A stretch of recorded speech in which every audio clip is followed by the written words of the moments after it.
नमस्कार। बहुत बड़ी खबर है। ईडी ने बड़ा एक्शन लिया है सोनिया गांधी के करीबी और सोनिया के सबसे जो राजदार हैं, जिनके ऊपर एक मूवी भी बनी थी, आपने एक्सीडेंटल प्राइम मिनिस्टर में भी देखा होगा कि अहमद पटेल इस तरीके से मनमोहन सिंह पर भी पूरी उनसे भी ऊपर रहते हैं, वो पूरा पीएमओ को देखते हुए, और उन्हीं पर अब बड़ा एक्शन हुआ है क्योंकि वो इससे पहले उन पर ईडी का एक्शन 2017 से चल रहा है। सीबीआई ने अक्टूबर 2017 में उन पर एक्शन लिया था, केस किया था संदेशरा ग्रुप पर। और आपको बता दें कि ये संदेशरा ग्रुप के 14,500 करोड़ से ज्यादा का ये बैंक घोटाला है। इसमें कांग्रेस के ये इतने बड़े वरिष्ठ नेता हैं, आपने देखा है राज्यसभा चुनाव के वक्त इन पर काफी हंगामा हुआ था, किसी जोड़ तोड़ से ये गलत तरीके से जीत चुके थे, लेकिन अब इन पर ईडी ने शिकंजा कसा है। इससे पहले इन्होंने बहाना बनाया था कि हम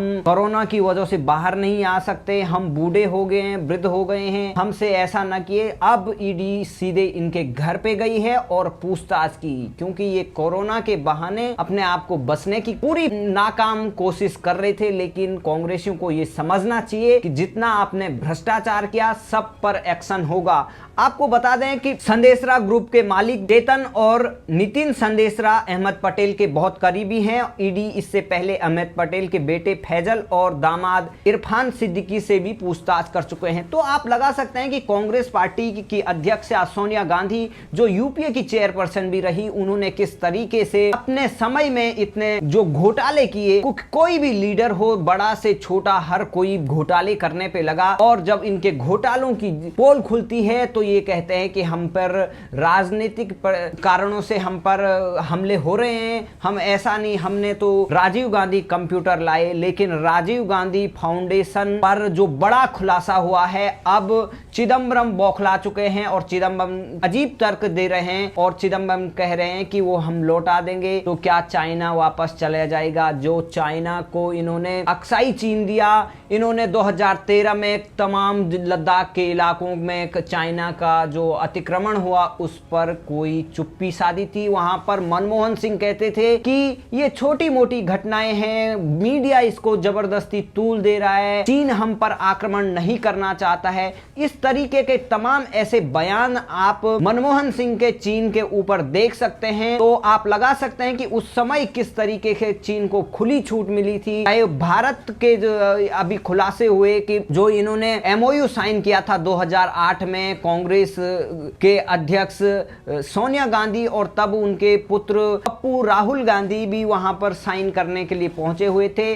और सबसे बड़ी बात है कि उस जो एमओयू साइन हुआ उस समय वहां पर प्रधानमंत्री नहीं होते हैं, तो किस हैसियत से इन्होंने सीसीपी यानी कम्युनिस्ट पार्टी के साथ इन्होंने जो एमओयू साइन किया है उसकी कोई भी जानकारी न तो भारतवासियों को है, न तो और अन्य कांग्रेसियों को है, न तो तत्कालीन प्रधानमंत्री को थे। तो आप लगा सकते हैं कि उसी के बाद कांग्रेस पार्टी को चाइना की एम्बेसी भी पैसा देती है। और अब चिदंबरम कह रहे हैं कि अगर वो पैसा लौटा देंगे, तो इस तरीके की बातें कर रहे हैं। तो आप समझ लो कि सीधे से स्वीकार कर रहे हैं कि वो मानते हैं कि कांग्रेस पार्टी को तमाम जगहों से करप्शन के जरिए पैसे मिले थे। आपको बता दें कि 1991 में जब मनमोहन सिंह वित्त मंत्री बने थे, तब उन्होंने भी 100 करोड़ देने का प्रस्ताव किया था और वो 100 करोड़ दिए थे बजट के हिस्से से। तो आप लगा सकते हैं कि हर कोई, चाहे विदेशों से हो, चाहे दुश्मन देशों से हो, चाहे वो गरीबों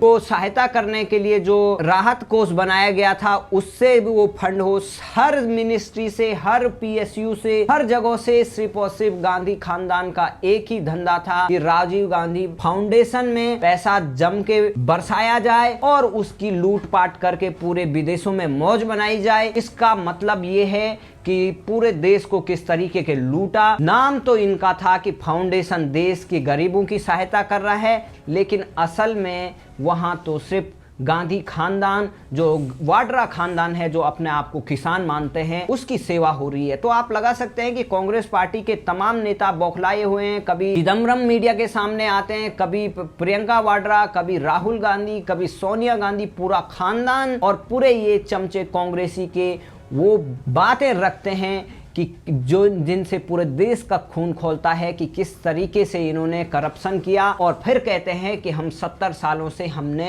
इस देश को बनाया है, कंप्यूटर दिया है। आपको बता दें कि चाइना जो आज हमारे आंख दिखा रहा है, उसकी इतनी हिम्मत इसलिए होती है क्योंकि चाइना को बढ़ाने का काम सिर्फ और सिर्फ नेहरू और इस कांग्रेस खानदान ने किया।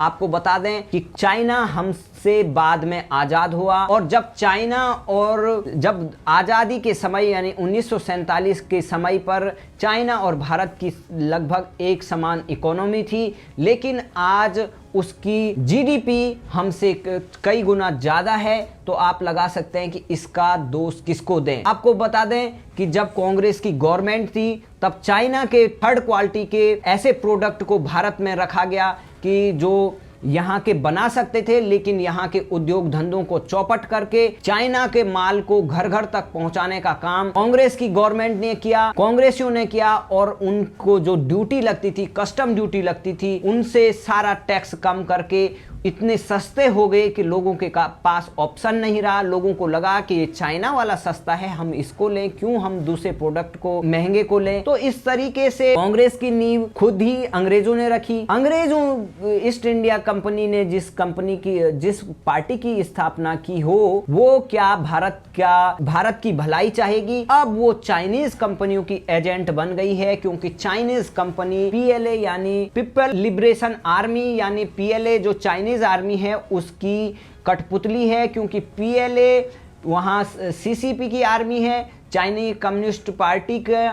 और आपको बता दें जो ये कम्युनिस्ट पार्टी की जो आर्मी है वो पूरी तरीके से, चाहे अलीबाबा हो, अलीबाबा के मालिक हैं जैक मा, वो भी कम्युनिस्ट पार्टी के मेंबर हैं। चाहे आप जो सीसीटीवी या इस तरीके के काम करती है हिकविजन, उसके जो मालिक हैं वो भी चाइनीज कम्युनिस्ट पार्टी के मेंबर हैं। तो चाइनीज कम्युनिस्ट पार्टी के जितने भी सारे मेंबर्स हैं वो सब इस चाइना की कंपनियों में काम करते हैं, और चाइनीज की ज्यादा से ज्यादा कंपनियों को सीधे वहां की कम्युनिस्ट पार्टी कंट्रोल करती है, पीएलए कंट्रोल करती है। तो आप लगा सकते हैं कि ये लोग किस तरीके के काम करते होंगे, किस तरीके से इन्होंने पूरे देश में चाइना के एजेंटों को बैठा दिया है, और चाइना के समक्ष इन्होंने इतना आत्मसमर्पण कर दिया था कि मनमोहन सिंह कहते थे कि ये घटनाओं को, जो घुसपैठ की घटनाएं हैं, उनको बड़ा चढ़ाकर मीडिया पेश कर रही है। तो आप लगा सकते हैं कि जो आज सवाल कर रहे हैं कांग्रेस पार्टी, चिदम्बरम, राहुल गांधी, जो उनका कोई काम नहीं है, डेली वो तो ऐसी बकवासें करते रहते हैं, चाहे प्रियंका वाड्रा हो, चाहे सोनिया गांधी हो, लेकिन उनको आपको भी 2011 या 8 या 4 के बाद के जो सारे बयान हैं, एक साथ आप मनमोहन सिंह के बयान देख सकते हैं किस तरीके से उन्होंने चाइना को बिल्कुल खुली छूट दे रखी थी कि आप बॉर्डर के मसले को उठाइए मत।